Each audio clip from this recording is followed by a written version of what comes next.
ইলিয়াস আলীকে কারা কেন হত্যা করেছেন জানালেন সাবেক সেনা কর্মকর্তা।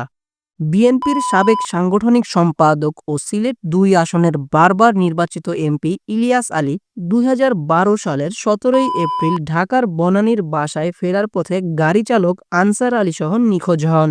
এরপর থেকেই তাকে ফেরত পাওয়ার দাবিতে পরিবারসহ দেশজুড়ে বিভিন্ন কর্মসূচি পালন করে আসছে বিএনপি ও তার অঙ্গ সংগঠনগুলো।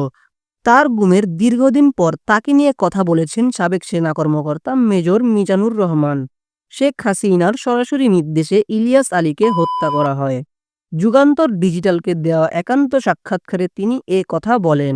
মিজানুর রহমান বলেন, পৃথিবীর কোথাও স্বৈরাচার চিরস্থায়ী হয় না।